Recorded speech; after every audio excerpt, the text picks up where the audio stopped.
یہ ماہ سیام میں سخت گرمی، زبان کانٹا بن گئی، حلق خشک ہو گیا اور ہم پانی نہیں پی رہے، ٹھنڈا پانی دستیاب ہے، کوئی دیکھ بھی نہیں رہا، وضو کرتے بھی احتیاط کرتے ہیں، میاں کیوں نہیں پانی کا 2 گھونٹ لے لیتے، ٹھنڈا پانی ہے، میٹھا پانی ہے۔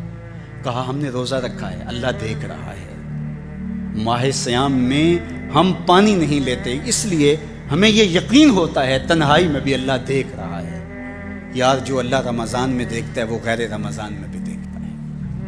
پانی پینے لگو تو دیکھتا ہے، رشوت لینے لگو تو تب بھی دیکھتا ہے، آنکھ بھٹکے تو تب بھی دیکھتا ہے، خیال بہکے تو تب بھی دیکھتا ہے، سوچوں میں آوارگی آئے تو تب بھی دیکھتا ہے۔ یہ یقین تمہارے ساتھ اگر جڑ جائے کہ تمہارا رب تمہیں دیکھ رہا ہے تو پھر گناہ کرنا مشکل کیا ناممکن ہو جائے گا۔ ان اللہ خبیر بما تعملون، اور جو تم کرتے ہو تمہارا رب اس سے باخبر ہے۔ مت سمجھنا کہ وہ دیکھ نہیں رہا، تم کو چھٹی دے رکھی ہے تو اس کا یہ مطلب نہیں ہے کہ تم اس کی پہنچ سے باہر ہو یا اس کی نگاہوں میں نہیں ہو۔ تمہارے ایک ایک لمحے کو وہ دیکھ رہا ہے، ایک ایک ساعت کو ملاحظہ کر رہا ہے۔ بند کمرے ہوں یا مخفی غاریں، تم جہاں بھی داد عیش دو تمہارا رب تمہیں دیکھ رہا ہے۔ کالے پہاڑ کی گہری غار میں چیونٹی چلتی ہے تو اس کے ننھے اور مہین پاؤں سے سینہ سنگ پر جو لکیر بنتی ہے تمہارا رب اس کو یوں دیکھتا ہے جیسے دیوار چین کو دیکھتا ہے۔ تو کیا وہ تمہارے اعمال کو نہیں دیکھتا؟ تمہارے ایک ایک عمل کو، تمہارے ارادے کو، تمہاری آنکھوں کی خیانت کو، تمہارے دل کے ارادے کو دیکھتا ہے۔ ایک ایک چیز سے وہ آگاہ ہے۔ وَلَا تَكُونُوا كَالَّذِينَ نَسُوا اللَّهَ، اور ان لوگوں کی طرح نہ ہو جانا جنہوں نے اللہ کو بھلا دیا، غافل ہو گئے، اپنی خواہشات کی زندگی گزارنے لگے۔ یہ جہاں مٹھا اگلا کس نے ڈٹھا، آرزوؤں کے نوکر بن گئے۔ جس طرح نفس اور شیطان ان کو چلا رہا اس طرح چل رہے ہیں۔ جو لوگ اللہ کو بھول گئے، اللہ فرماتا ہے اللہ نے انہیں ان سے غافل کر دیا۔ اللہ جب کسی سے ناراض ہوتا ہے تو ہدایت چھین لیتا ہے۔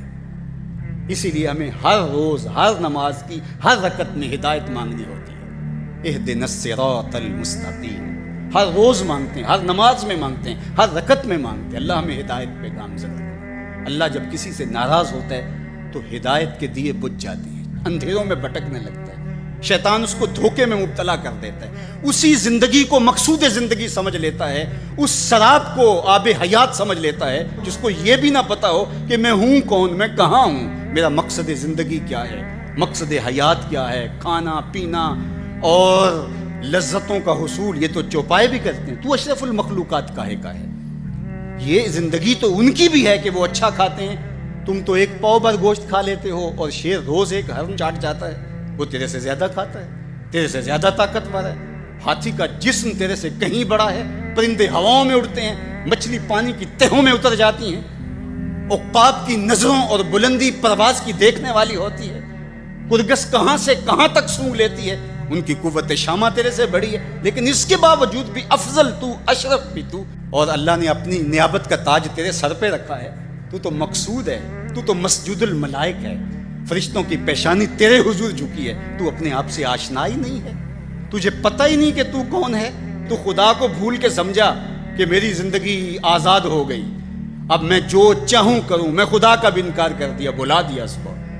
کہا جب خدا کو تو بھولا تو خود کو بھول گیا، زندگی کے مقصد کو تو نے فراموش کر دیا، اب بھٹکتا ہے ارض فلات میں، جنگل میں پڑے ہوئے خشک پتے کی طرح، جس کو ہوائیں کبھی ادھر اڑا دیتی ہیں کبھی ادھر اڑا دیتی ہیں۔ مقصد حیات کا علم نہیں ہے، خدا کو بھولنے کا یہ نتیجہ ہے جو تجھے بھگتنا پڑ رہا ہے۔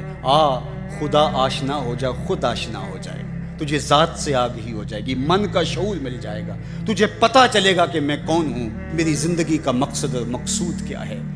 تو اگر تو ایسا نہیں کرے گا تو اللہ تجھے تیرے سے بے خبر کر، تیری ٹانگیں نہیں توڑ دی جائیں گی، تیرا رزق نہیں چھین لیا جائے گا، تیری آنکھوں سے روشنی نہیں اچکی جائے گی، تیرے کانوں کی سماعت نہیں کھینچ لی جائے گی، یہ سب کچھ ہوگا لیکن مقصد زندگی نہیں ہوگا۔ تو کہا اس قرآن سے جڑ جاؤ، اپنی زندگی کو مالک کے سپرد کر دو اور ایک ایک لمحہ مالک کی چوکھٹ پہ گزار دو۔